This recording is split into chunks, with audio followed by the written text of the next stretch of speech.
Well, hey there.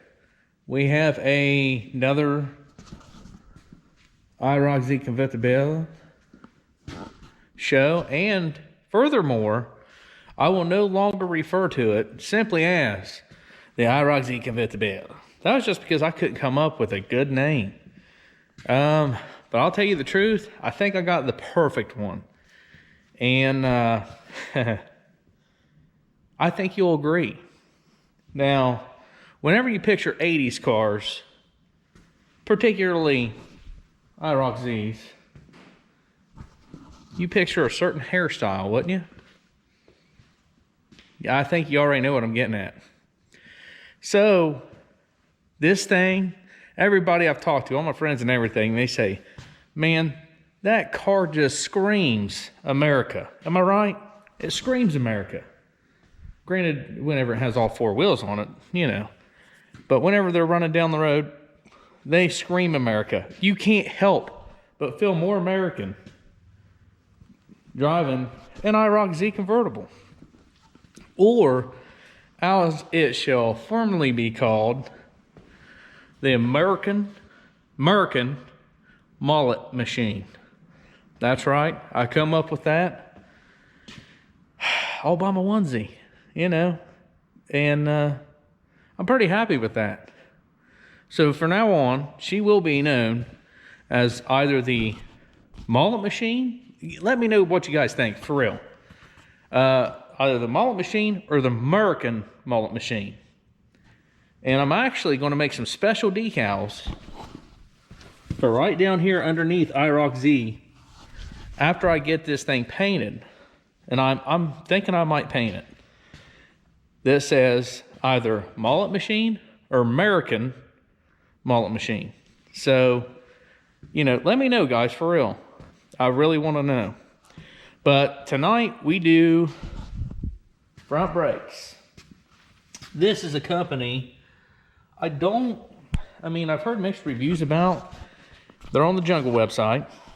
And tell you the truth, the parts were pretty affordable. I mean, really, really affordable. And these are cross-drilled and all that good stuff. And we got new bearings because I don't know if you guys know it or not, but the original factory bearings on these suckers have a plastic race on the outside. The inside, of course, is steel. That was the chair, not me. I promise you. And furthermore, I'm going to show you how to pack wheel bearings and set pretty good tension on them. Just hopefully about the right amount of tension. I also bought new rubber brake lines, which, you know, they're the same as the rear. You just disconnect. Always bleed your front brakes and or rear brakes, depending on what kind of system you got set up, after doing any kind of brake work, which Detroit Axle also sent brake parts cleaner, and for some reason they sent that. Now, I didn't order hoses, so I'm like a little confused about it. I don't know. But I'm also later this week or next week going to wire in. Now, I just have them sitting there right now. But those look a little meaner than those.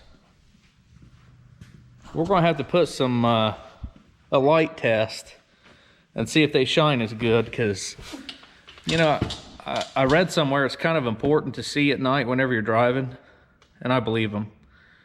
But anyway, back to the American Mullet machine. So the first thing you'll do, obviously take your wheel off. If they have the factory bolts in them, this here takes a 3/8 Allen. Then you just drop it on the floor. And I had a problem trying to squeeze back this caliper just because of an access point. So we're just gonna real gently. These are the slides that I was telling you like to get stuck. See all that rust and crud and all that? We're gonna wire wheel those and put some grease on there, because inside, you see inside there, those are rubber seals. there and in there. Rubber likes to slide, right? Well, whenever it doesn't have a smooth surface, it likes to tear. So, simply, we're just going to clean them on up. Now, normally I would never let that hang like that, but I'm replacing all these rubber lines. Keep that in mind, guys. If you're not replacing the rubber lines, definitely don't let it do that. That will absolutely ruin a hose yesterday. And see, they gave me a weird looking brake line, or a brake. Maybe that is it. Man, that's a weird looking sucker, ain't it? Look at that. Anyway. Oh, look at that. You know what that means, guys?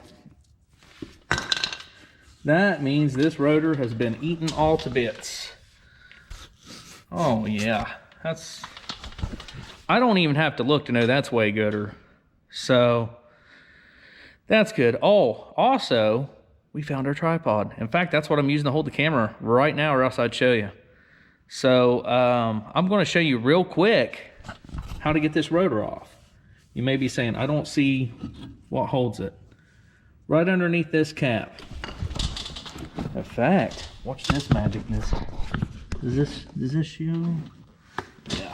So just take you a flathead screwdriver.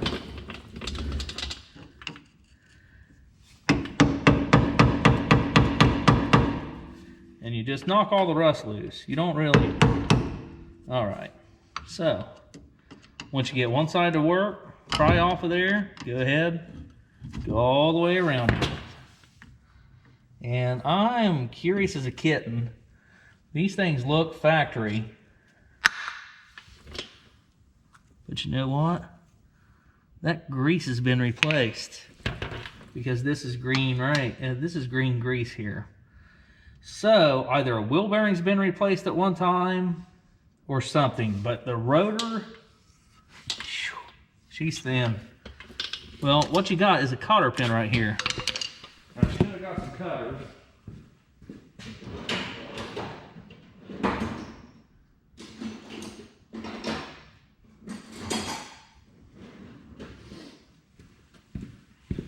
Anyway, sorry about that.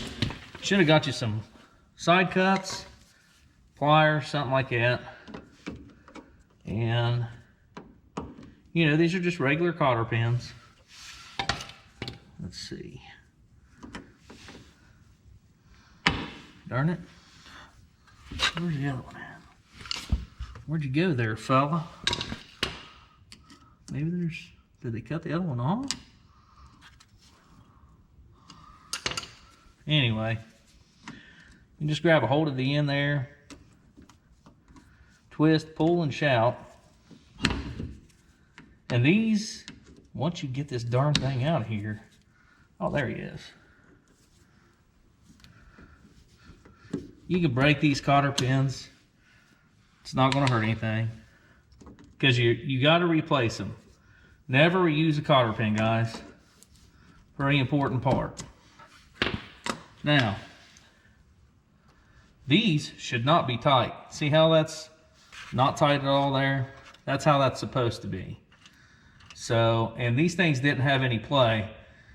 So somebody definitely did the bearing part right. They just didn't replace the rotor for whatever reason. Now, first thing you do, like I say, don't let this hang if you're not replacing that line. I'm replacing it. Now, these bearings have also been replaced. Those are metal, I'll show you later. But, to get this back one out, you know what? Okay, I'm just going to show you this just for giggles, okay? We're replacing all these bearings and all this. Let's say that you're not. Let's say you're reusing your bearing, right? Thread your nut back on, a couple threads, just like that, okay? Then, take this, slide it down, and use that to catch the grease seal in the bearing, all right? Now, I don't care if it's been replaced or not. we're wiping all this clean. We're using a new grease seal, new bearings, because we have new rotors. I mean, look at this. This is bad. That means only this percentage of the back of the front rotor was even touching. So we're going to fix that and make it a good pressure plate to go ahead and contact. We're going for 100% contact. All right, so hopefully you guys saw that pretty well. It's my first time using the tripod. Thread that on, let the thing slide down and use it to pull those bearings. Now, if these were factory bearings, these would not be metal. See how that's metal right there? These would actually be like a yellowish looking, you know. I don't know how old these are. I don't care. I'm replacing them. But you keep the front washer, just so you know. And you use a new cotter pin. So I'm going to get this mess cleaned up, and then I'm going to show you how to pack wheel bearings and put your grease seal in. All right? So give me a few minutes.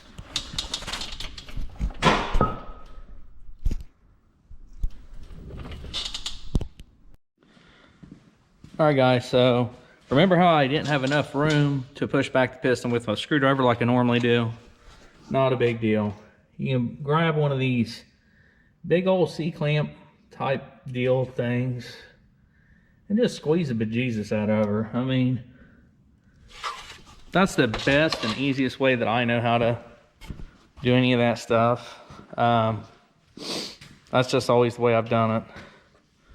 We've cleaned up our slide. We're going to grease him before we put it back in. We're also going to throw a little grease on the O-ring itself. Now, here is the back side of your rotor. Okay? Here is your brand new wheel bearing. And you may say, why do they always throw these things in there? Well, these are the races that actually set down in here, to which your bearing rides. So, let's just say, for argument's sake, you're reusing your old rotors, but you had a wheel bearing go bad, and it really gnarled up this thing here. You can get you a bearing puller or a screwdriver, something, slide hammer, and pull those races out. And I think I actually used one on the Commando on the rear axle. So anyway, that's how you can do that. You can replace these. So that's what those are there for. They're not really junk, but they're not getting any good in this, you know. So here we go. I'm going to try out this tripod yet again so I can show you. Rear wheel bearing. I'm using that kind of grease because it's pretty red. And what I'm doing is I'm going to get me some and I'm going to put it, well, shoot, I normally put it right here in my hand. I scoop. See how I'm doing that? I'm scooping it right in the bearing. First, I'm going to get that on down through there. As soon as I get it to my palm, what I'm doing is I'm packing that bearing. See how it's coming through? I'm packing the bearing full of grease. Now, they do make a bearing tool, and actually I have one over there, but not everybody has one, so I thought I'd show this, you know. And you can also go around like this, but it's important. The most important part is to get grease in those bearings. See how that's all coated? You're going to want to do that.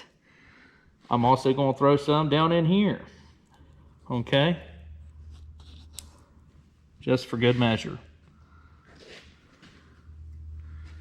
Because once these babies are in there, you know, they're in there. That's why I also went with a better, higher temp type grease. I'm also going to grease the shaft, the actual shaft there. And you put it bearing side down, tapered down. And then you say, my hands are soaked in this stuff. So, you could go ahead and do that other one, I guess. So we're going to. That's what we're going to do. we're just gonna pack these bearings in. Don't worry if you don't have enough, go get you some more. We're gonna pack all these bearings just like that. Cupping in my hand, just like that. And you're squishing it right out to the front. Okay? If you want to put it right there, put it right there. I don't care. But I was taught to scoop like this. See how it's actually even clean in my hand? So, that right there is how she's done, guys. And then I always smear just some on the outside because, you know, I like to party. But I also don't want these bearings having premature failure and all that good jazz. So, that's a seal. Oh, man. Okay. Well, since my hands are all greasy, yeah, I don't want to burn up. Can you see me? I don't want to burn up all this film, aka memory card, by just packing bearings. So just give me a second. I'm going to finish packing the other two. Then we'll show you how to put that grease seal in. All right? All right, guys. So this is your grease seal. And it's exactly what it says it does. It seals the grease from coming out. So you'll try to place this sucker as good as you can on there. Take you a rubber mallet. Try to go down evenly. Feel it starting. And then you just ricochet it out of there at least 4 or 5 times. Until you just feel like Wally mopping it. I'm not gonna lie, guys, I normally put these in with a metal hammer. I only did this because, you know, you guys are watching and I don't want to be a bad influence on your mechanical stuff, you know. Because if you've been to Seal, you say, hey man, y'all told me to use a hammer. Alright, we're gonna do it one more again. Now, it only sets in there one way on this particular model. If you just have a round one, it happens. The seal, see that? The lip is pointing upward. So, keep that in mind, guys. Most of these are double sealed. And let me just, timber. Hold on, careful, easy now. What the world? You just, tripod, you're not working with me, friend. All right, so, again, I say easy, but you know what? Just Wally mop it.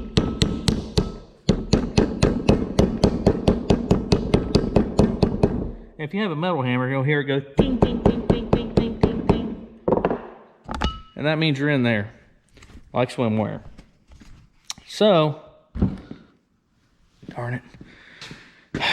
I'm going to get my hands greasy again because I got to put in the front bearing and all that good jazz. So, let me get this set up and I'll show you how to set the tension on your wheel bearings, okay?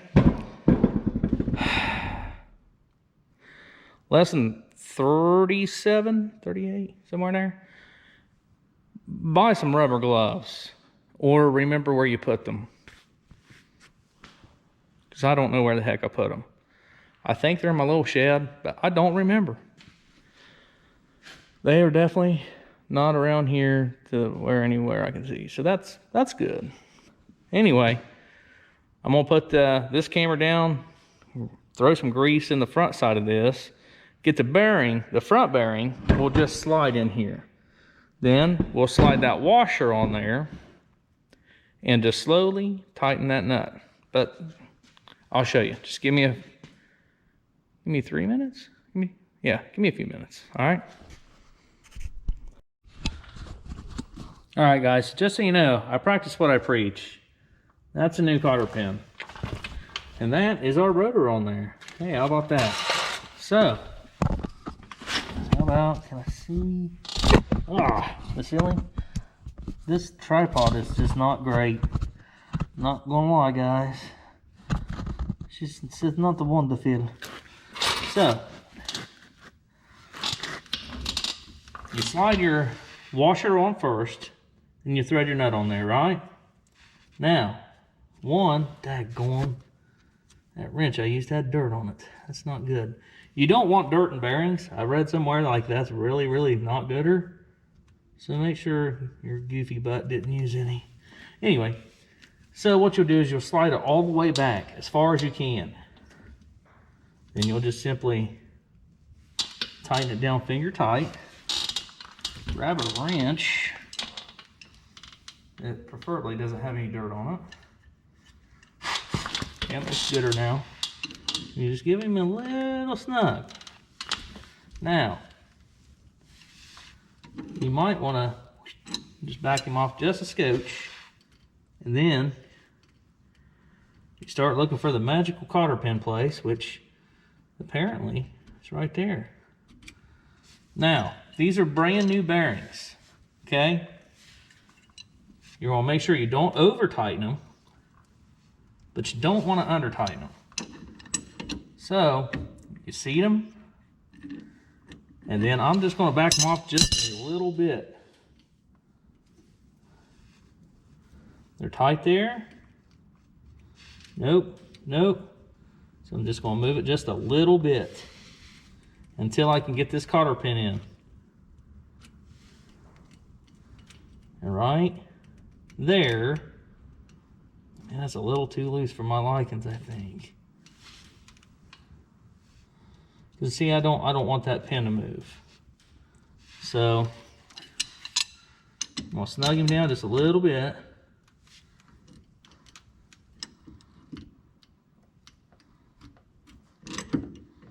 And then just, yeah, I think that's where I want him. And the thing that you don't want to burn up these bearings. Now there's going to be a lot of drag on these, simply because one, you have brand new bearings, they're freshly packed with grease. So there's a lot of resistance right now. Not really, but I mean, those things are getting seated. Your bearings are getting seated. And that's the main thing that you want. So if you want, spin him around a few times, take the cotter pin back out. You know, make sure she's not too tight. See? But that right there, I'm not a big fan of that. So I'm just going to purposely have him just a little bit more snug than that, just because it is brand new. Sorry about the loud noise, guys. I'm just going to snug him, give him a little snuggie until, and then I'm just going to back it off just a little bit. See where there's play in that just a little bit with this wrench? That tells me that it's not too loose, it's not too tight, and we have this aligned. So, you'll spin it. She feels good. And you don't want play. That's the other thing. You don't want this sucker so loose that it's sitting there doing this. That means you have way too much play in it. And that right there, guys, you don't want them too tight, because they will actually burn up the bearings if it's too tight. These being new bearings, if I remember right, you're supposed to have them just exactly the way I showed you. You know, where you just want them just a little, not super, but just, see how that turns a little bit right there. So I'm good with that. And then I'm gonna drop a hammer again. Where's the thing again? Fill this back full of grease. Supposedly that helps with all this. So that would be one thing I recommend. Secondly, we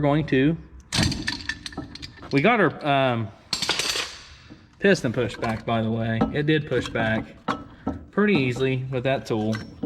I think that thing was like 15 bucks, 20 bucks, Harbor Freight, O'Reilly's, AutoZone, wherever you want to get your parts, tools, whatever. And right here, within Remember I told you? Those right there, those burgers need grease. Because, oh man, looky there. I knew something looked funny. So, you see anything weird between these two? I sure do. The sleeve got stuck. Now, that's a very interesting little thing. So what we're going to do is actually put this in a vise and twist this right here, get that loose and wire wheel it so we can put it back in. If you want, you can put anti-seize on these threads or a little dab of grease. It's going to do the exact same factor. But we're going to put grease in here, here, here, and here. There's 4 places. And make sure you clean up your little slides there like I showed you earlier. And those will slide right in there whenever you go to throw your pads in and throw them back on. That's a pretty important part. Also, make sure you bend these. I always bend them 2 different ways. I don't know how you guys do them. I'll bend one up this way, one down that way, and then I'll just take my rubber mallet and hit this thing back on. You should be able to hit it on at the front. See, it's got a flat spot there. So I'm going to try like heck to free up the slide that's stuck on the bolt. Magic. So give me a few minutes and hopefully by then we'll be wrapping this bad boy up and we might just put a bow on her for tonight. All right, so give me a few minutes and I'll see what we can do.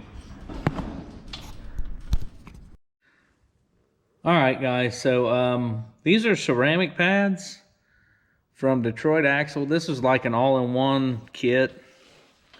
And there was just like a slight issue with the pads themselves. I had to rebend this here bracket because as you see, this is like placed clear down here. This one not so much. This is with it being aftermarket bent, aka me doing it, and it fits like a glove.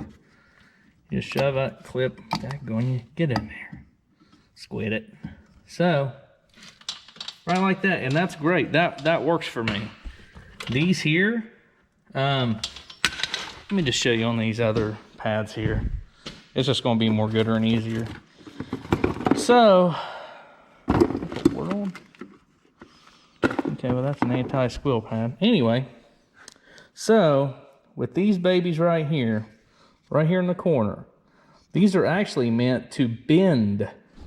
Yeah, that's right. They're meant to bend. So they hug your caliper that way so it doesn't squeak, which is pretty cool. What the world is that? Is that extra clips? Yeah, that one helps. Anyway, so this is what the factory hook looks like. See the difference? This one hangs way below the pad there. This one meets it flush. That is an absolute issue. That one, not so much. She hangs an easy ½ an inch down.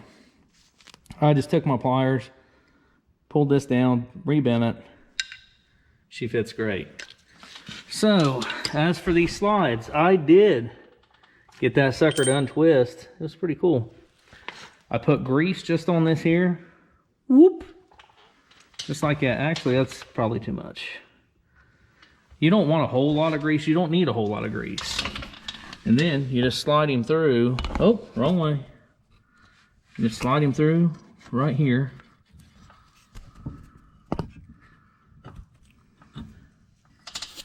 See that? Huh?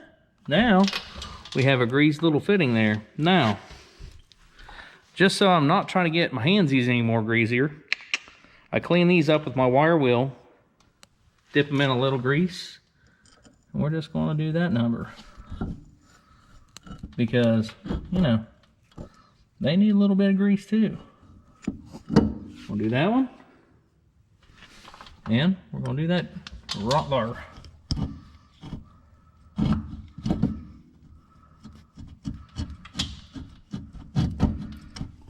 That, my friends, is how she's done. Then, oh, one of you guys noticed, yep. See, I didn't also connect that back to the thing there because I knew I was replacing this line.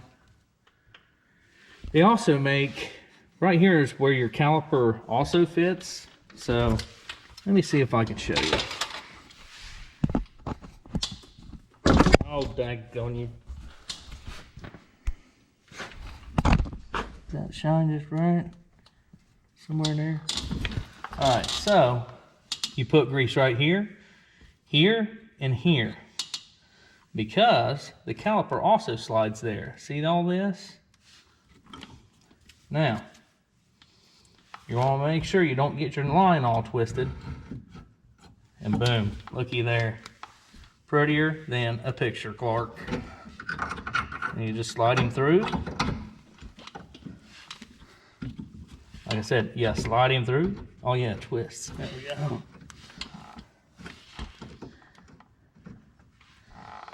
And then we're just going to do the exact same thing for the top one.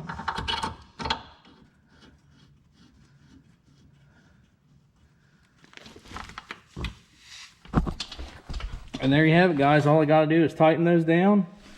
And that right there, that's how you do front brakes. On a, probably, let me just say, 67 to 92 Camaro. And on 70 Chevelles, you know, all that good jazz. Anything that has front disc brakes like that, they're all the same. Slightly different, but for applications at least 82 to about 92, it should be pretty much identical. This setup was pretty much the exact same. So now you know how to do it. So, you know, this right here is going to be a lot better stopping surface. The reason why they're drilled, that's for heat. Because your brakes build up a lot of heat. Especially if you're a grandma and like to ride them brakes. Or you're a dude that drives with 2 feet for some reason. Not this dude.